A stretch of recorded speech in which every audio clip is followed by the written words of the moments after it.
gracias, porque si no estábamos en un problema. Bueno, repito, gracias. Repito rápidamente, no lo de los textos, sí. Bueno, vamos a trabajar fundamentalmente de la unidad 2, el punto complejo de Edipo, fundamentalmente donde dice estructura, sepultamiento del complejo de Edipo, la invocación mitológica en Freud. Vamos a ir trabajando esta cuestión de cómo no es azaroso la nominación que Freud le pone a esto que él considera el complejo nuclear. Les decía que hay varios textos donde pueden recuperar la cuestión del complejo de Edipo en un solo texto, pero bueno, eso lo encuentran en el programa. Entonces, Freud va a plantear que es complejo nuclear.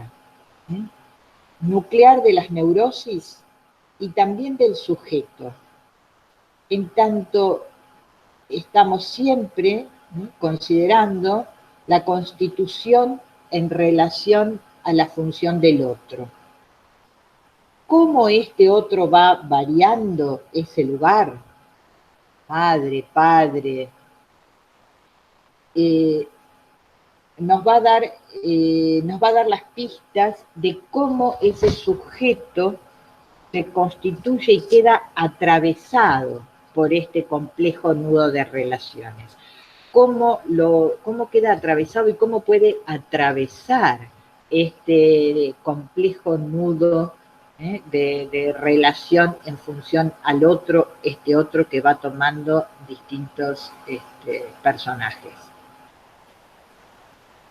El texto que vamos a tomar hoy, donde Freud queda tomado, podríamos decir, por el Edipo, dándole un carácter universal, es anterior a la nominación del complejo de Edipo en el 14, cuando le puede dar el nombre. Son los textos que tienen que ver con interpretación de los sueños, 1900. Donde Freud va a plantear que este drama literario, digamos, la tragedia de Sófocles, Edipo Rey, donde Sófocles aborda principalmente dos cuestiones que a Freud le interesa, que es parricidio e incesto. Freud va a tomar de esta tragedia Edipo Rey la cuestión del parricidio, matar al padre, e incesto, satisfacer las pulsiones eróticas con la figura materna. Estamos entonces en el terreno de lo que Freud va a reconocer como complejo de Edipo, parricidio e incesto. Y lo que de alguna manera Freud le va a poner nombre a esas voces pulsionales que hacen a la condición humana. La pulsión entonces va a estar marcada por este drama que recupera desde la letra literaria, parricidio e incesto, o incesto en realidad, parricidio. La pulsión entonces para Freud, decíamos que la va a nominar casi, podríamos decir, la va a nominar como pulsión edípica, la pulsión, va a cargar con esta resonancia de la tragedia clásica. Y esto se va a jugar en este terreno donde Freud hace mover estos personajes, madre, padre, niño, donde vamos a ver que hay un cuarto elemento, dilucidado un poco a partir de la lectura de Lacan, que es el falo, que está en Freud, que está resaltado en Lacan, como un cuarto elemento articulador, que va a funcionar como moviendo los lugares de estos tres personajes, como produciendo una articulación. O sea que la idea, que quiero que quede hoy más o menos clara, es que no vamos, que hay algo más, ¿no?, en el complejo de Edipo que el orden, que podríamos decir del fenómeno, fenomenológico, ¿no?, fenoménico, en el sentido de, bueno, si el niñito se enamora de la mamá y quiere algún día casarse con ella, o la niña, quiere también verse satisfecha por este papá y ser la novia y qué sé yo. Bueno, más allá de todas estas cuestiones que pueden estar, todos podemos tener alguna experiencia de ello, Freud nos va llevando a la idea de una estructura fundante. Fundante del sujeto. Está separado de su destino que desconoce, pero que ejecuta. Fundante de su condición sexuada. Porque de acuerdo cómo atraviese este núcleo de relaciones, va a tomar una identidad más marcada por lo masculino, más marcada por lo femenino, asumir asumir la cuestión del propio sexo. Y es también fundante de lo que Freud va a llamar el heredero del complejo de Edipo, que es el superyo, la formación de la figura del superyo, que Freud la va a plantear, decíamos, como heredero del complejo de Edipo, en el sentido de que sobre la declinación del complejo de Edipo, cuando lo que Freud llama sepultamiento o declinación del complejo de Edipo, lo que va a aparecer allí como una especie de herencia planteado por Freud, como una especie de formación que replica algo de esto, y algo de esto que tiene que ver no solamente con la figura de los padres, sino que va a tener que ver con la figura de los padres, y así casi en un hilo interminable, de filiación casi a la condición humana. Porque Freud habla del superyo de los padres y el superyo de los padres de los padres.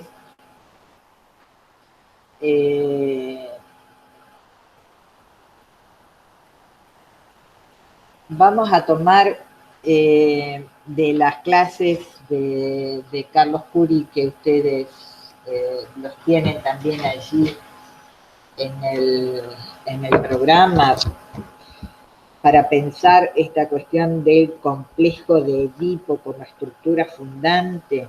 Él va a plantear 3 niveles para plantear para argumentar, digamos, esta posición, ¿no? Del complejo de Edipo como una estructura que es fundante, del sujeto, de la neurosis, decíamos, de la sexualidad, decíamos, de la condición de estar atado a la cultura, a las reglas, al superyo. Lo va a plantear en 3 niveles. Uno es el nivel de lo preexistente, el otro es el nivel de lo transindividual, y el último, por supuesto, es el nivel de lo inconsciente. De alguna manera, estos 3 niveles de argumentación están relacionados entre sí. Vamos al primer punto, lo preexistente, en el sentido de la novela. ¿Se acuerdan que Freud habla de la novela familiar? La novela que espera al sujeto en su historia. Y esta novela, que de alguna manera es donde el sujeto va a ser recibido, algo que estaba ya allí, podríamos decir, el sujeto retroactivamente la va a reorganizar. Hay allí un trabajo también de retroacción.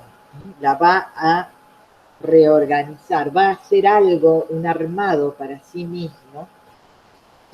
Y en esta novela que el otro trae, estamos siempre en la constitución en función del lugar del otro, en la novela preexistente que el otro trae, se tiene que estar jugando la castración como el nudo del complejo de Edipo. Quiero decir, y por eso aquí también nos alejamos de lo fenoménico y del hecho en sí. La castración no es que ni la madre ni el padre le corten el pito al niño, esto no lo hemos visto, ni que se lo hayan cortado a la niña y por eso no lo tiene, sino que tiene que ver con la función del otro, la castración. Siempre es necesariamente castración en el otro, para que pueda haber allí un registro de esto, para que pueda estar jugando. Y de este lado, sin que sean conceptos iguales, lo que se juega es la prohibición del incesto, ¿sí? Va a haber algo que tiene que ver con el objeto natural, ¿no? En una época que leíamos mucho Mazota lo decía más o menos así: allí donde la sexualidad es aprendida, allí no se puede ejercer. En este orden se juega la castración, en el sentido de la falta, en el sentido de la prohibición, en el sentido de lo que no está habilitado para que se juegue algo de la posibilidad del deseo marcado por la prohibición. Voy a retomar entonces en este punto lo preexistente, como lo dice Carlos Curi en sus clases del libro Introducción al Psicoanálisis. Dice así: uno de estos niveles, que habíamos marcado, ¿no? Los 3 niveles, se constituye en lo preexistente, en el modo en que aquello que preexiste a la secuencia histórica del sujeto va tomando efectos de retardo. Ven el movimiento de los tiempos, ¿no? Hay algo del orden de lo preexistente, pero esto se va reconstituyendo en la medida que el sujeto está sumergido en este tiempo edípico, ¿no? Es decir, adoptando como referencia general la novela familiar, la novela que espera al sujeto en su historia, de este sujeto del que estamos hablando, ¿no? Que retroactúen sobre esa novela, puntos nodales donde esa historia del sujeto se va a encontrar con la historia que ya está en la novela y podrá interrogar, entrar en cortocircuito, perderse o rechazar esa novela. Algo debe hacer con eso que ya lo estaba esperando.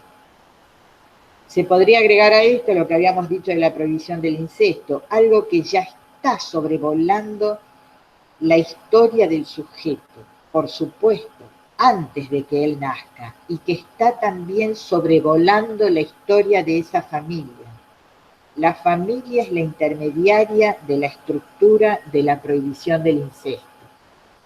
La familia como función de otredad, función del otro, ¿sí? El segundo nivel que podríamos plantear, además de lo preexistente, es lo transindividual. Y aquí lo que vamos a resaltar es la figura del superyo. Recuerden esto que les decía antes, que el superyo, Freud dice que es una formación que responde no solamente al superyo de los padres, sino también al superyo de los padres de estos padres y así sucesivamente, ¿sí? Construye lo que podríamos decir un hilo de filiación entre las distintas generaciones. Una idea de una marca. Freud habla mucho a veces de lo filogenético, ¿no? Como de cierto decantamiento, como vieron cuando uno piensa en esta idea de cómo decanta algo, si uno tira sobre la superficie del agua, por ejemplo, algún tipo de polvo o algo, cómo decanta, qué es lo que se va formando en eso que decanta a través del tiempo, ¿sí? Y Freud piensa mucho en esto, ¿no? En lo filogenético, cómo va decantando algo que tiene que ver con la historia, ¿eh? de, ese, de ese sujeto a través de los padres, a través de los padres de los padres. Cuando vimos transferencia, ahora voy a hacer un pequeño desvío, pero me parece interesante, cuando vimos transferencia, vimos esta frase que Freud plantea en dinámica, que es muy interesante, que dice, el paciente pone al sujeto, al analista en la serie psíquica y va a repetir modos de amar. Y habla allí de, yo lo dije como lo dijo Freud, disposiciones innatas, pero de innato no tiene nada, digamos, innato en el sentido de que hay cierta disponibilidad, cierto aprontamiento de esa libido, de acuerdo a algo que lo preexiste, ciertas disposiciones, porque Freud en algún momento allí al pie de página plantea esta cuestión de ciertas ciertas adquisiciones que tienen que ver con un rasgo de aquello familiar que lo precede, ¿no? Que lo preexiste. Como si hubiese ido quedando siempre una especie de marca, como si esto de lo transindividual, de la filiación a ciertos rasgos familiares, ciertos rasgos, ciertas formas de vérsela con la ley, hay algo, digamos, de esto que está más allá del sujeto, del sujeto y de quizás a veces también de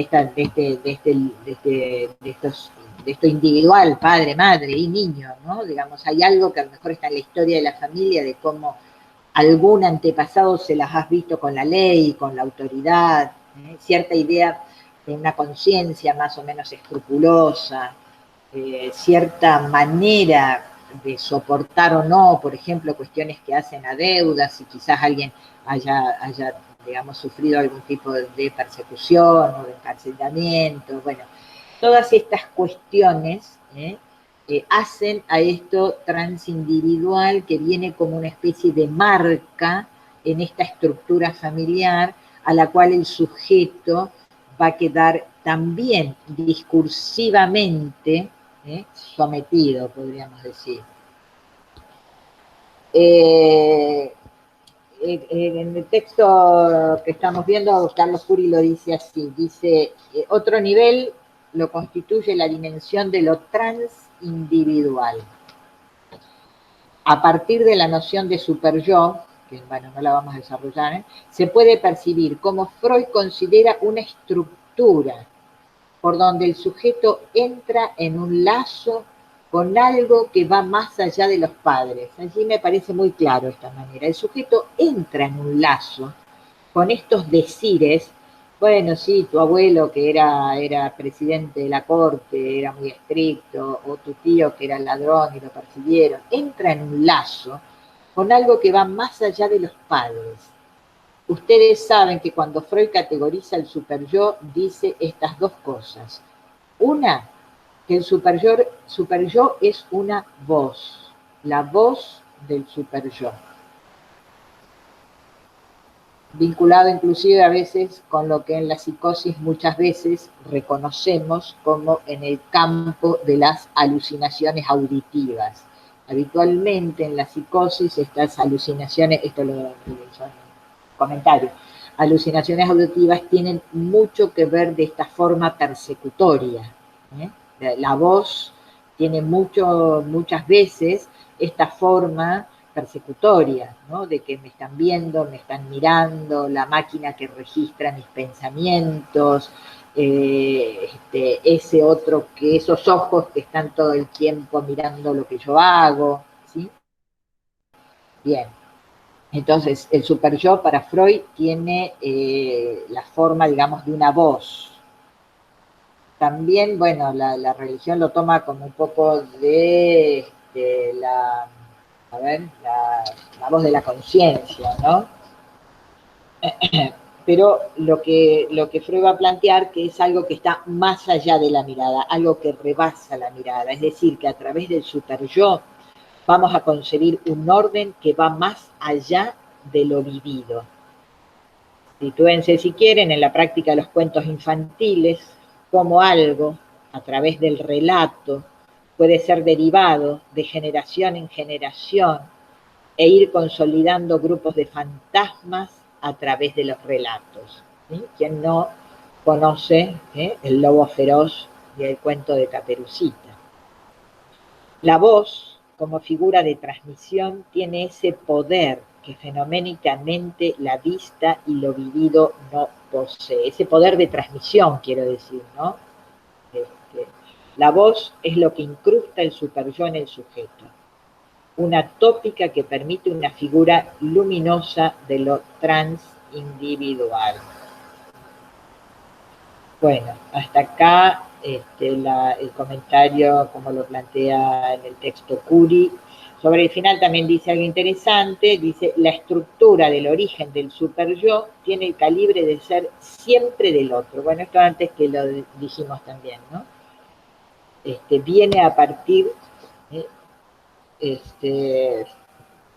digamos, podríamos decirlo más sencillamente así, viene a partir del lugar del otro, digamos, de aquello que constituye, de cómo se juega el psiquismo en el otro, y cómo se juega la cuestión de la ley, cómo se juega la cuestión de la cultura, cómo se juega la cuestión también de los ideales. El superyo también de alguna manera va a tener que ver con recuperar algo de esto que habíamos planteado como ideal del yo, ¿no? Como estos anhelos, también con la cuestión de los ideales, si se cumplen, no se cumplen. El tercer punto, el tercer nivel que íbamos a trabajar hoy, que queríamos plantear hoy, es que, por supuesto, la estructura de este complejo de Edipo es inconsciente. Nunca podríamos definir al complejo de Edipo desde los sentimientos.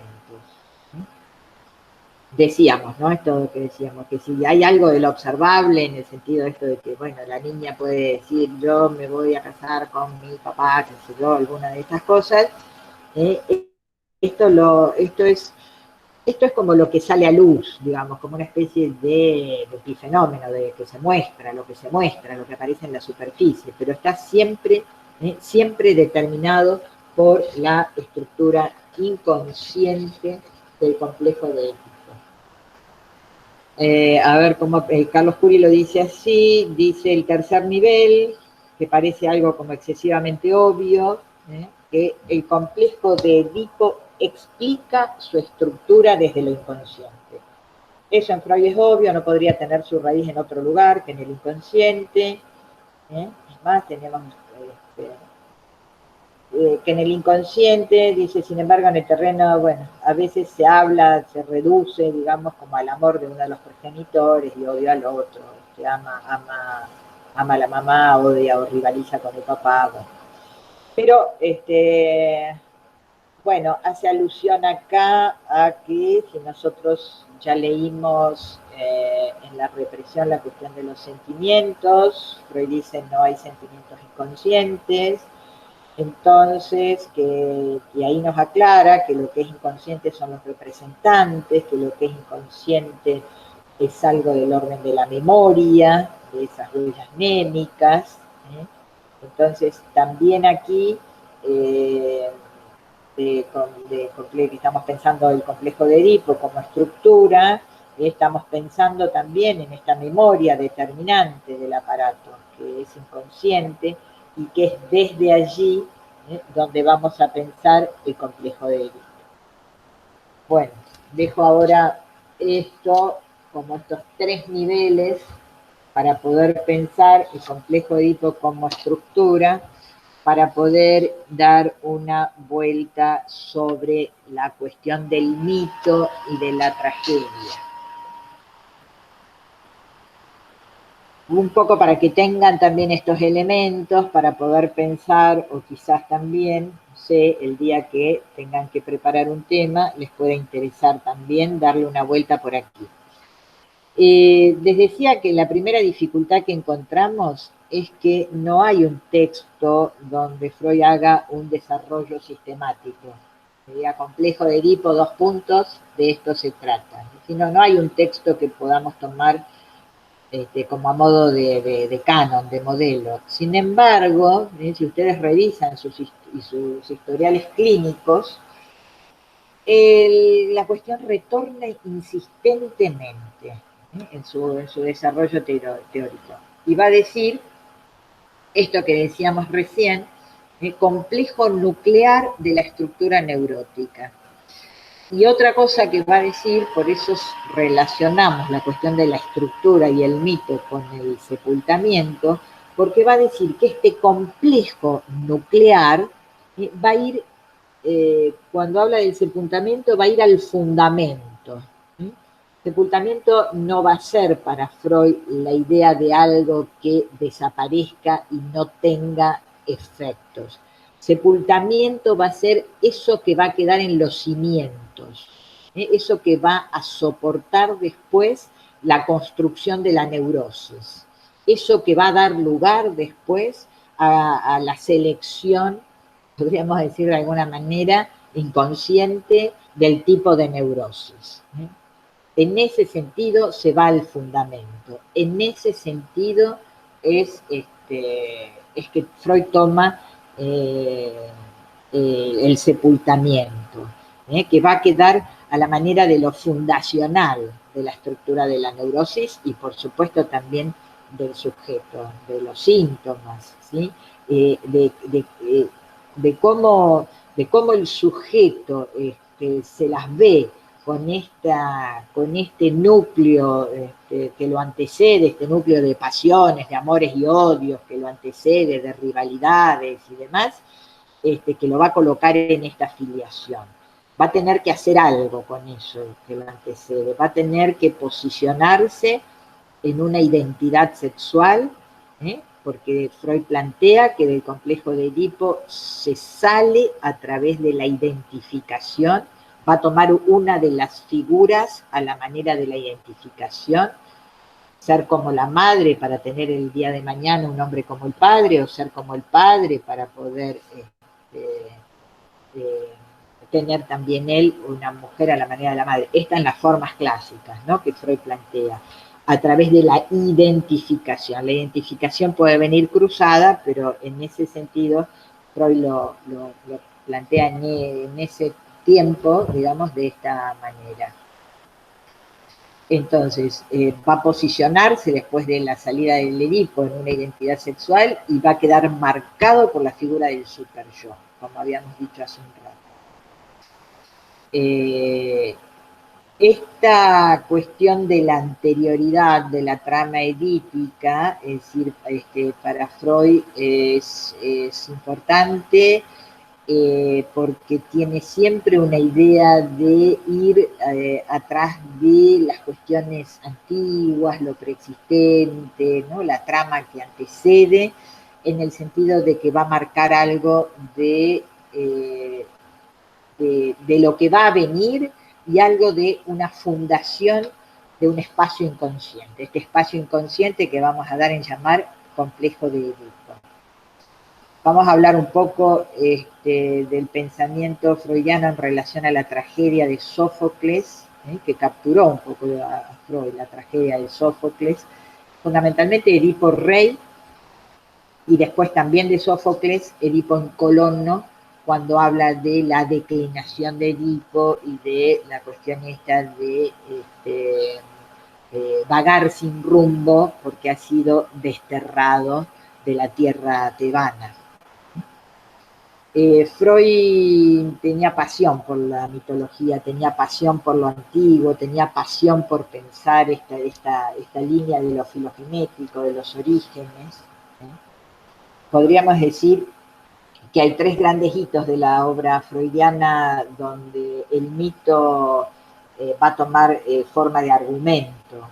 Uno en 1900, complejo de Edipo, donde se va a plantear esta articulación simbólica que va a definir la identificación al propio sexo en el desfiladero del otro. Es decir, para alcanzar el propio sexo tenemos que pasar por la cuestión sexual en la función del otro.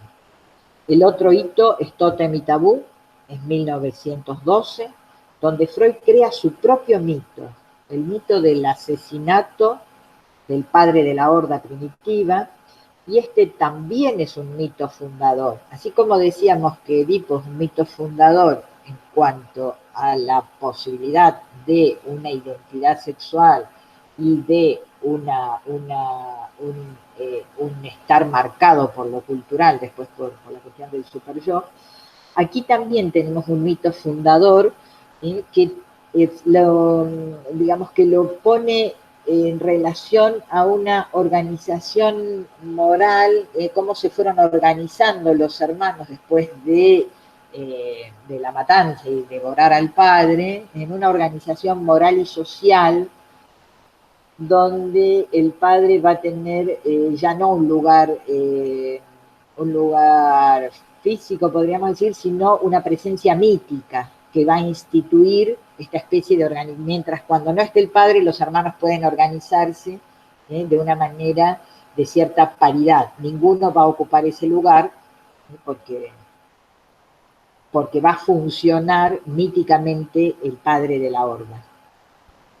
Y el otro mito que ya lo vimos es, bueno, cuando Freud trabaja en Narciso, aunque no lo mencione, donde ahí va a poder construir la cuestión de la vertiente, podríamos decir, imaginaria del yo, donde ahí va a pensar el yo en esta vertiente inicial, imaginaria, especular del yo. Para Freud, Edipo es la figura paradigmática en cuanto todos venimos con esta maldición que nos antecede. En la interpretación de los sueños de 1900, en el capítulo 5, en el apartado Los sueños de la muerte de personas queridas, se pregunta, y esta es la pregunta fundamental, dice, ¿qué de la leyenda del rey Edipo sigue conmoviendo a los hombres modernos tan profundamente como a los antiguos? ¿Qué sigue conmoviendo? ¿Qué sigue siendo actual? Freud lo dice así, tiene que haber en nuestra interioridad una voz, aquí tenemos la cuestión de la voz, predispuesta a reconocer el imperio fatal del destino de Edipo. Su destino nos conmueve únicamente porque podría haber sido el nuestro. Porque antes de que naciéramos, el oráculo fulminó sobre nosotros esa maldición. El rey Edipo, que dio muerte a su padre, Layo, yo acoto sin saberlo, y desposó a su madre Yocasta, todo esto en la ignorancia, no es sino el cumplimiento de deseo de nuestra infancia, pero más afortunados que él, hemos logrado después desasir de nuestra madre nuestras pulsiones sexuales y olvidar los celos que sentimos por nuestro padre. Aquí está la figura un poco de la represión, ¿no? Desligarse de la figura materna como objeto de amor y desligarse de la figura paterna como, siempre estamos hablando del Edipo en el varón, se entiende aquí, ¿no? Como objeto de la rivalidad. Dice Freud, retrocedemos espantados frente a la persona en quien ese deseo primordial de la infancia se cumplió y lo hacemos con todo el monto de represión que esos deseos sufrieron desde entonces en nuestra interioridad. Esto es 1900, interpretación de los sueños. Anterior a ello tenemos una carta que Freud le escribe a Fliess, que es la carta 71, el 15 de octubre de 1897, que es la carta 71, que le da la idea de universalidad a esto. Por eso en ese sentido se estructura. No es algo que tenga que ver con el azar, que puede acontecer o no, sino que es algo que necesariamente está allí, una cierta idea de universalidad. Dice, un solo pensamiento de validez universal me ha sido dado. También en mí he hallado el enamoramiento de la madre y los celos hacia el padre, y ahora lo considero un suceso universal de la niñez temprana. Uno comprende el poder cautivador de Edipo Rey, que desafía todas las objeciones que el intelecto eleva contra la premisa del oráculo, y comprende por qué el posterior drama de destino debía fracasar miserablemente. La saga griega captura una compulsión que cada quien reconoce, porque ha registrado en su interior la existencia de ella. Cada uno de los oyentes fue una vez en germen y en la fantasía un Edipo así, y ante el cumplimiento de sueño traído aquí a la realidad objetiva, retrocede espantado, con todo el monto de represión que divorcia su estado infantil de su estado actual. Y después le escribe a Fliss y dice, fugazmente se me ha pasado por la cabeza que lo mismo podría estar en el fundamento de Hamlet. Es decir, va a relacionar la tragedia clásica, de la griega clásica, siglo V antes de Cristo, a la tragedia de Shakespeare, Hamlet. Podríamos pensar que esta carta que escribe Freud la escribe 8 días antes de cumplirse el primer aniversario de la muerte de su padre, y que Freud establece una analogía entre este sentimiento descubierto en su propia infancia y la tragedia de Edipo, y que entonces el drama literario toma cuerpo en la teoría, como una expresión impersonal y atemporal. Esto da garantía de cierta universal. ¿Se acuerdan ustedes que las tragedias eran representadas en el Agón para el público, que masivamente se congregaba, masivamente asistía a las representaciones de las tragedias, incluso había como una idea de competencia, de certamen, de quienes eran premiados, y que allí se desarrollaba cuestiones que tenían que ver con la vida política y con la vida social de la ciudad. Estábamos pensando la naciente polis, ¿sí?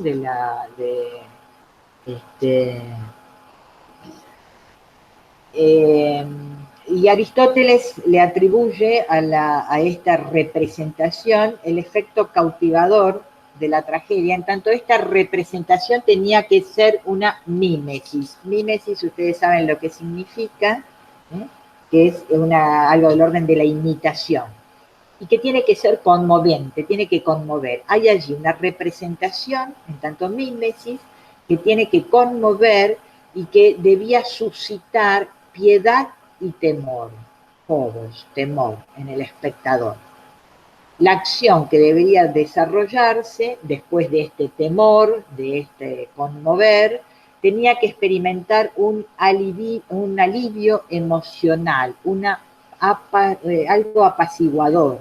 Esto es lo que conocíamos con el nombre de catarsis, que viene en Freud trabajado, pensado desde la hipnosis, desde la sugestión, como una especie de purificación de las emociones.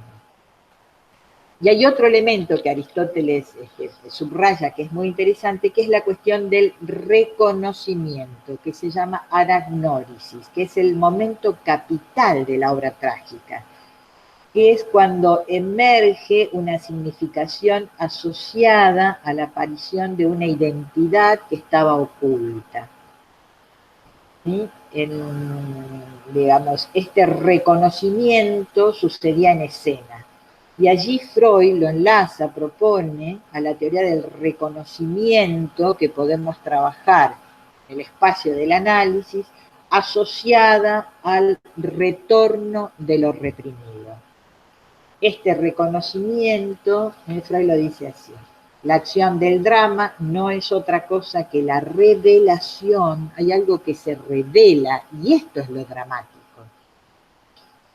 que avanza paso a paso y se demora con arte, trabajo comparable a un psicoanálisis, y de que el propio Edipo es el asesino de Layo, pero también el hijo del muerto y de Yocasta. Sacudido por este crimen que cometió sin saberlo, Edipo ciega sus ojos, huye de su patria y el oráculo se ha cumplido.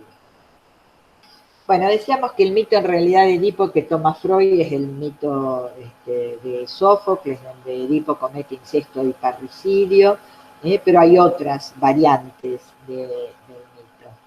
Porque el mito en realidad es fábula, es narración, es ficción. No interesa la realidad de los hechos, no interesa si Edipo existió. Es siempre un relato que remite por lo general a un tiempo remoto, a un tiempo sagrado, e intenta responder cómo de cierto caos original surge un orden en el mundo. Es un relato de sucesos casi siempre imprecisos. Si ustedes lo ven, siempre, digamos, no está cronológicamente ubicado, es en un tiempo muy remoto, algo que podría haber ocurrido, pero que tiene la fuerza de que no deja de ocurrir y que vale de alguna manera para todos los tiempos.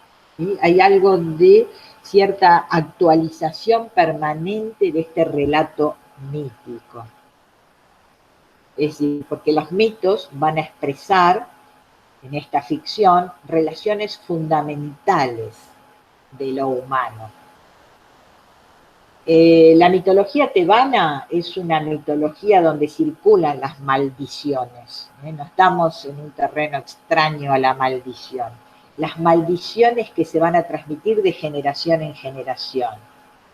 Layo, padre de Edipo, siendo huésped, el padre de Edipo y rey de Tebas, Layo, ¿no?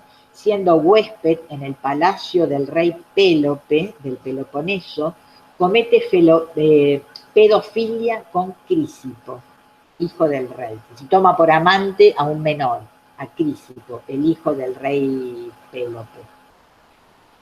Y Layo se muestra, podríamos decir, descaradamente en su ciudad con el menor sin ser sancionado. En su ciudad, en Tebas. Entonces, toda la ciudad de Tebas va a quedar tomada por esta maldición. Si ya viene como antecedente de algo acontecido en la vida de Layo. Cuando Layo, hijo de Labdaco, se casa con Yocasta, mientras gobernaba Tebas, no había podido tener hijos y el oráculo le había dicho que esto más que una maldición podría ser una especie de bendición, porque cualquier hijo que naciera de él y de Yocasta se convertiría en su asesino. Esto es lo que le dice el oráculo. Por lo cual, para concebir, digamos, Yocasta tiene que engañar de alguna manera a Layo y da a luz a un niño que van a denominar Edipo, y que Layo se lo da a un pastor, se lo quita, lo arrebata, digamos, de sus manos al Yocasta, se lo da a un pastor para que lo arroje desde el monte Citerón. Por una de estas cuestiones que tienen que ver con lo azaroso, Edipo no muere, pues queda suspendido por los pies entre las ramas de un árbol. De allí su nombre Edipo, que significa el de los pies hinchados. Un pastor lo encuentra, lo libera y lo lleva ante sus amos, que son el rey y la reina de Corinto, que lo educan como si fuera hijo propio. Pero en su juventud, Edipo, alguien lo llama hijo de la fortuna. Esta injuria, fíjense, esta injuria lo pone en aviso de que los reyes de Corinto no eran verdaderamente sus padres. Con la firme convicción de averiguar su origen y su destino, va al oráculo de Delfos. Edipo quiere saber, va al oráculo de Delfos, el cual le advierte de su maldición. ¿Qué le dice? Le dice, serás el asesino de tu padre. Entonces, Edipo, ¿qué hace? Huye de Corinto para escapar de este destino trágico, ¿sí? Porque considera, o no sabe, o cree que sus padres son los reyes de Corinto. Entonces, huye de Corinto y en dirección a Tebas, en un cruce de caminos, se sucede una disputa con alguien que tiene la apariencia de la nobleza, que viene en un carruaje, pero hay allí una disputa, un conflicto, no sé si digamos, el que manejaba el carruaje, pero Edipo, respondiendo, digamos, en su sangre joven, da muerte al chofer y al arrogante noble. Por supuesto, cuando llega a Tebas, después de esta encrucijada, en este encuentro, este cruce de caminos, cuando llega a Tebas, el trono estaba vacante, porque habían sido noticiados de la muerte de Layo. Y la ciudad estaba asolada por un misterioso monstruo conocido como la Esfinge. Esta esfinge cobraba a diario un tributo de vidas entre los pobladores, hasta tanto alguien pudiera resolver el acertijo que ella proponía. Los términos del enigma propuestos por la esfinge eran los siguientes. ¿Qué criatura es la que se mueve en 4 patas por la mañana, en 2 al mediodía y en 3 al atardecer? Edipo, después de pensarlo, contestó que esa criatura era el hombre. Hay un texto muy interesante de Jean-Joseph Brooks que habla sobre Edipo y sobre la cuestión de que esta respuesta no era la correcta, en el sentido de que Edipo tendría que haber respondido, la respuesta tendría que haber sido Edipo, ¿no? Que hay cierta falsedad en esta manera de llegar al trono de Edipo, porque responde solo con el intelecto, responde solo con la deducción, responde solo con el autoconocimiento, cuando en realidad la figura de la esfinge, que tiene, ustedes saben, 3 formas, digamos, la forma cabeza de mujer, que tendría que ver con la cuestión de la sexualidad, la cuestión de las pruebas de la fecundidad, tiene cuerpo de león, que allí tendríamos las pruebas guerreras, es decir, Edipo no lo desafía desde estos 2 lugares, ¿no? Desde la cuestión de la sexualidad, la cuestión de la guerrero, y tiene las alas de águila que hacen a lo sagrado. Edipo lo que hace, de alguna manera, es desafiar lo sagrado, este saber que venía de los dioses, ir por el camino del autoconocimiento y responder casi de una manera de una deducción propia, por el lado del autoconocimiento, el hombre. Entonces, de todas maneras, en el mito, la esfinge se lanza de cabeza desde lo alto de una roca en dirección al mar y su poder desaparece en cuanto su secreto fue revelado.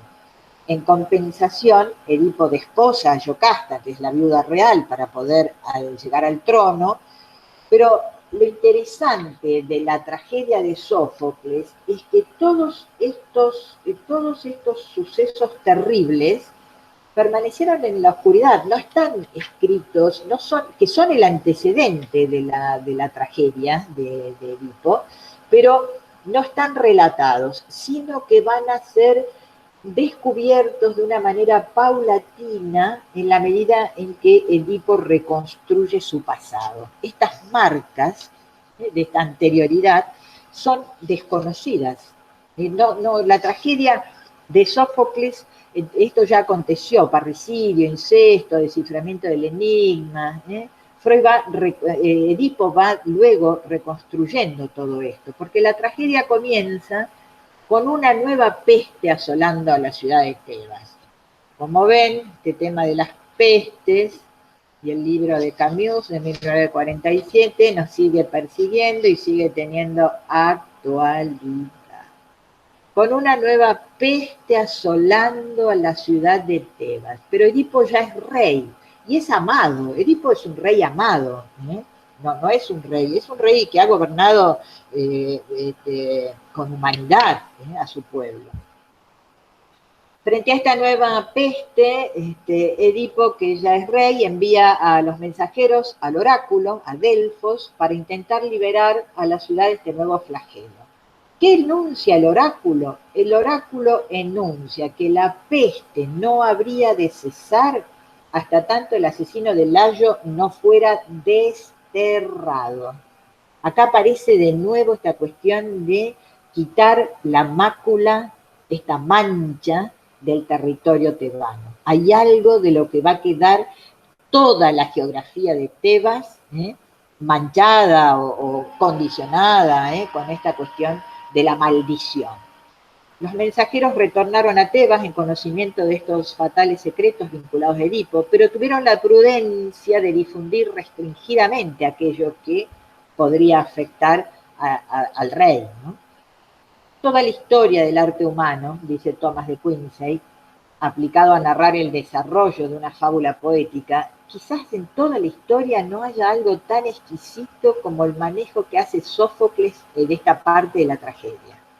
Porque Sófocles lo va dando como, podríamos decir, casi a cuentagotas. El primer descubrimiento vincula a Edipo con la muerte de Layo. Este es el primer paso, ¿no? Bueno, hasta ahí una sorpresa, porque nadie sabía que había sido Edipo, aquel joven que había dado muerte, o cómo había muerto Layo, esto se desconocía. Entonces, el primer descubrimiento produce sorpresa. Pero ya se sabía que Edipo había matado a un hombre de rango en una pelea. O sea, esto no queda todo igual, digamos, no hay nada que, podríamos decir, Edipo había defendido sus derechos en esta pelea y su dignidad en una edad en que nada conocía de asuntos políticos. Este primer descubrimiento, en cambio, implica otros dos, que era el trono de su víctima, el que había ocupado, y que era su viuda, la mujer con la que había desposado. Este segundo movimiento de cómo se va develando una verdad acaecida y que va dejando marcas, en realidad no eran ofensas, por el contrario, podríamos decir que se trataban casi de distinciones, ganadas con gran riesgo para su persona, digamos, porque bueno, ha tenido una pelea y ha realizado un gran servicio al país. Sin embargo, de repente, la reaparición ¿de qué personaje? ¿Saben de quién? De un personaje absolutamente secundario. Aquí podríamos pensar cuando decimos, bueno, esas ocurrencias nimias, pequeñísimas que tiene el paciente en sesión, pueden develar cuestiones nucleares, fuertes, aquellas cuestiones que pueden estar más cerca de lo reprimido. Por un personaje secundario, que es el pastor, que le había salvado la vida cuando niño. Y esta revelación que hace el pastor, deslumbrante, tiene un tono fúnebre sobre estos descubrimientos que parecían triviales, porque en un instante todo tomó otro sentido. La muerte de Layo, el casamiento con su viuda, la apropiación de su trono, el incesto con su madre, quien ya le había dado 4 hijos, 2 hijas, Ismene y Antígona, junto con los 2 hijos que fueron brutalmente enfrentados por la sucesión, Eteocles y Polinices, todo convertido en crímenes. Todo esto se va revelando como algo, por eso digo una sombra lúgubre, convertido en crímenes colosales, ilimitados y sin posibilidad de expiación. Edipo, en las agonías del horror, se arranca los ojos. Yocasta se suicida. Los 2 hijos, decíamos, empiezan esta terrible batalla por la sucesión, pero antes se unen para desterrar a Edipo, quien se había convertido en una maldición para Tebas. Fíjense interesante este movimiento que hace la tragedia, que Aristóteles lo toma, como el héroe trágico va de un lugar supremo a peor, va del bien a lo peor, digamos, ¿no? Porque del rey amado a una maldición. Entonces así Edipo ciego, envejecido, deambula por los caminos públicos sin ayuda, salvo especialmente la de Antígona, la mayor, que enfrenta junto al padre todos los riesgos y que no lo abandona hasta el último momento, donde Edipo, también aquí hay algo interesante y misterioso. Voy a tomar un traguito de algo porque hay algo interesante y misterioso en cuanto a la muerte de Edipo, en el sentido de que Edipo desaparece, ¿no? No se sabe, está llamado por las voces de los bosques en Colono. es llamado, y por la muerte, aparece aquí la cuestión de la voz, la muerte lo llama, en Colón, y desaparece, digamos, no hay una muerte que podríamos decir que se pudiera hablar de ella. Les decía que esta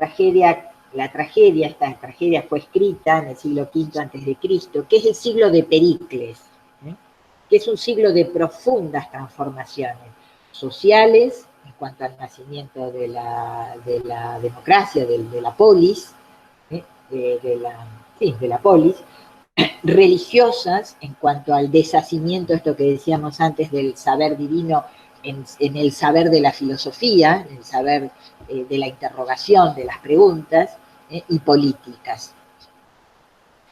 Entonces la tragedia retoma los mitos, decíamos, que son anteriores, y que los pone en escenas para darle esta forma dramática. Y en la tragedia se va a ver esta ruptura con el mundo sagrado, con esta ruptura y esta especie de enfrentamiento, de colisión con el nuevo mundo filosófico. Es una época de transformaciones, de grandes colisiones, donde se confrontan los intereses sagrados del orden divino con los intereses de la ciudad, de esta naciente polis. Tres grandes poetas griegos, Esquilo, Sófocles y Eurípides. Se lo conoce a Sófocles, que ha tenido mayor trascendencia quizás, de alguna manera porque es el que más baja los dioses, digamos, en sus tragedias los dioses bajan a la tierra, ¿no? y explora más la condición humana de la figura del eje trágico.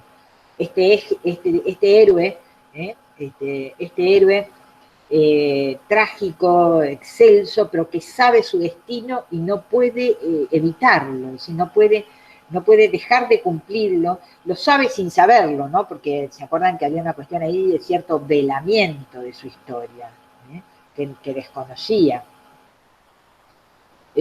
Toda la fuerza entonces del drama es que Edipo es verdaderamente otro de lo que él entiende o cree como su historia. Toda la fuerza del drama está en este develamiento, de ser otro, de lo que realmente, de ser otro de este yo que Edipo reconocía o podía ser del yo, ¿no? Del yo. Hay algo allí que se filtra como cierta cosa extraña, la manera del síntoma, ¿no? También se filtra cuando alguien habla a la manera de algo extraño, de ser otro que habla.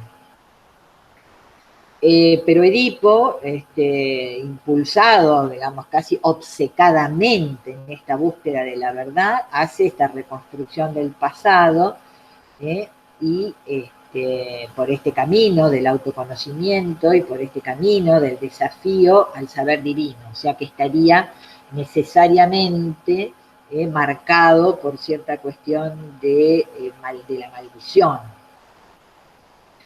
Lo que Freud va a tomar, Freud no va a tomar, no se interesa por el encuentro de Edipo con la Esfinge. Podríamos preguntarnos por qué. Pero la cuestión es que cuando Freud toma la tragedia de Sófocles, toma incesto y parricidio, ¿no? Y lo va a relacionar después, como decíamos, en Tótem y Tabú, también como las dos prohibiciones. Respetarás al tótem y no tendrás relaciones con ninguno del miembro de la tribu. No se interesa por el encuentro con la esfinge, no se interesa por esta cuestión del saber y del autoconocimiento y de cómo les decía antes que la mirada esta de Joseph Bux, de cómo es el mito de transición, digamos, ¿no? Cómo es el mito y cómo es el pasaje. Digamos, no se interesa en esta cuestión de cómo desaparece o cómo vence a la esfinge. Freud, en Introducción al Psicoanálisis, en el año 16, va a poner a Hamlet en relación al mito de Edipo, y es interesante porque ponerlo a Hamlet nos permite una relectura de Edipo. Dice así Freud, los dos grandes crímenes de Edipo, asesinato del padre y el incesto con la madre, aparecen ya condenados por la primera institución religiosa y social de los hombres, es decir, el totemismo. Y acá lo pone en relación a tótem y tabú. Pasemos ahora de la observación directa del niño al examen analítico del adulto neurótico y veamos cuáles son los datos que el análisis puede proporcionarnos para llegar a un más profundo conocimiento del complejo de Edipo. El análisis presenta este complejo tal y como la leyenda nos lo expone, mostrándonos que cada neurótico ha sido por sí mismo una especie de Edipo, o cosa que viene a ser igual, que se ha convertido por reacción en un Hamlet. Hasta ahí Freud, ¿no? Interesante. La lectura de Hamlet después de Edipo le permite a Freud construir la hipótesis de que el contenido, por decirlo de alguna manera, de esta energía inconsciente, llamada pulsión edípica, se va a presentar en Hamlet casi de una manera, de una especie de reacción, fuerte reacción frente a esto. Fuerte reacción frente a estos impulsos, porque ustedes recuerdan, Hamlet no mata al rey, digamos, al tío en este caso, que ha matado a su padre en venganza, a Claudio, no mata, ¿por qué? Porque otro lo ha hecho por él. En Hamlet está, Edipo actúa, y actúa sin saber y sin vacilación. Se enfrenta con un noble que lo desafía, que hay allí algo del orden de cierta disputa, mata. Edipo mata sin más, sin vacilaciones. Hamlet, en cambio, procrastina, dice Freud, ¿no? Procrastina, demora la muerte de Claudia. Duda, vacila, le pregunta a la calavera, ser o no ser, hacer o no hacer, vacila.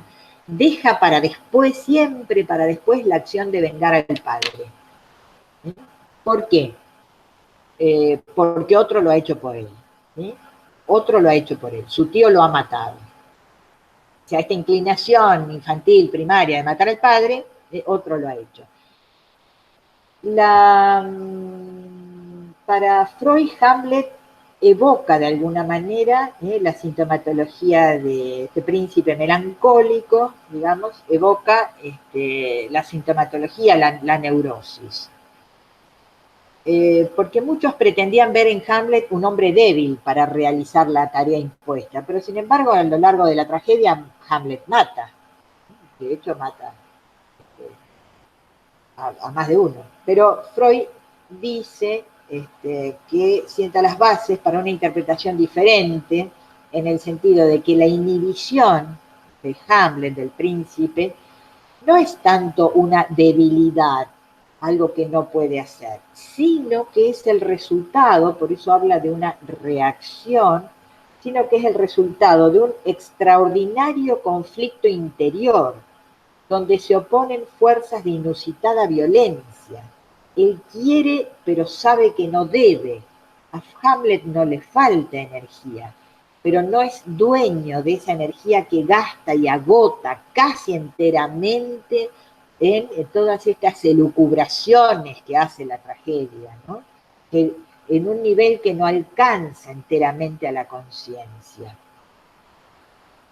Esto es, digamos, interpretar de alguna manera la debilidad de Hamlet en un sentido muy preciso, no como una carencia, sino como la imposibilidad de superar el sentimiento de culpabilidad de aquello que hubiese querido realizar en ese retorno de un deseo infantil, que la palabra del padre, el espectro, ¿se acuerdan del padre que dice venga, que pide venganza, le pide venganza a Hamlet?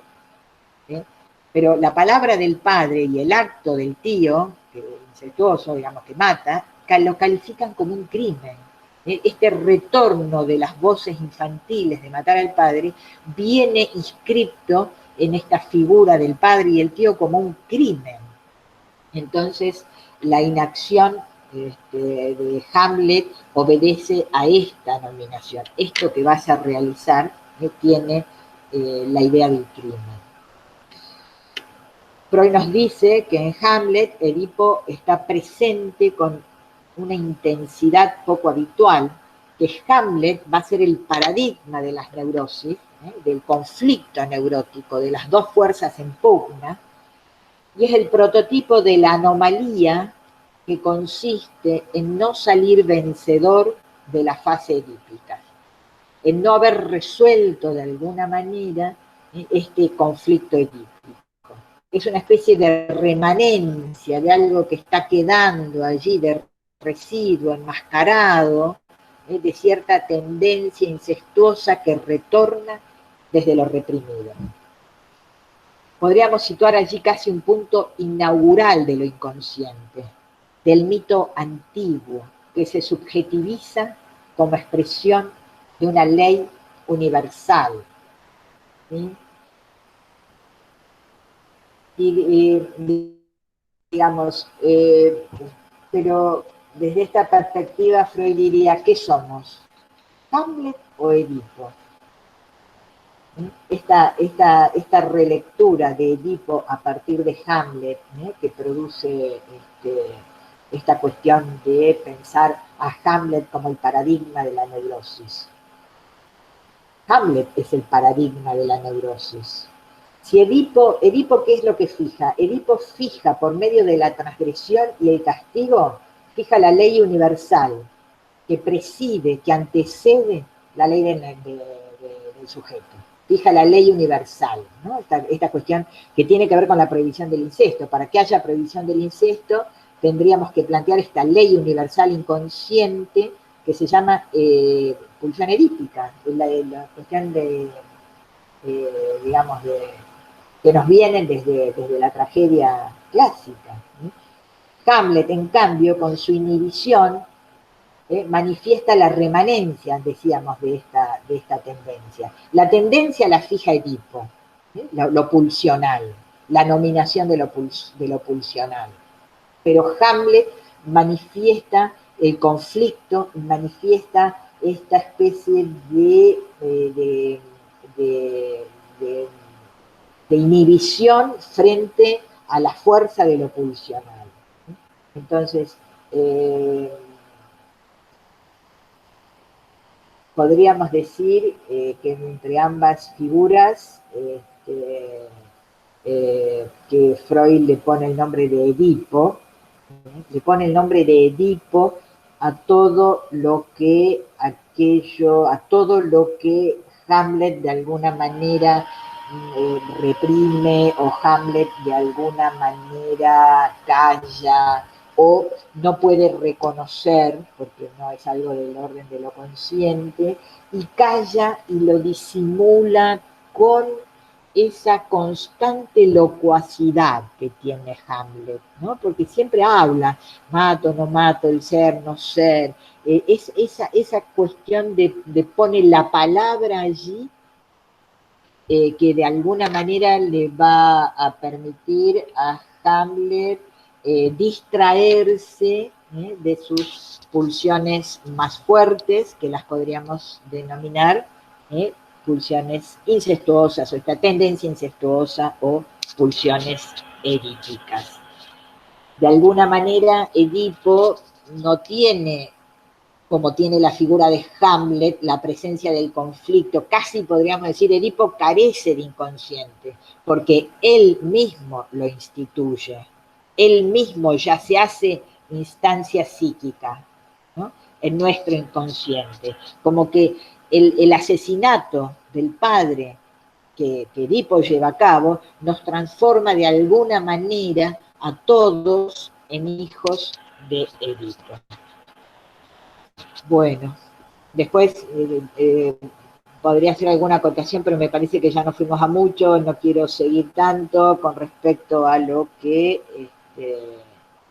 Freud retoma de esto en Tótem y Tabú, en 1913, que también ocupó un lugar de especial valoración para Freud, el mito del padre, como un mito en realidad fundado por Freud, digamos, ¿no? Esto es algo que, y además que empieza siempre así, en un tiempo inmemorial, ¿no? Como empiezan todos los mitos, en un tiempo inmemorial, pero algo que sigue conmoviendo al hombre moderno. Bueno, hasta aquí creo que los he llevado un poco lejos en la historia, en los relatos, pero a la vez interesante para que nos quede como lugar desde donde pensar el complejo de Edipo como nos lo trae Freud. Voy a suspender la grabación, así pasamos a las preguntas.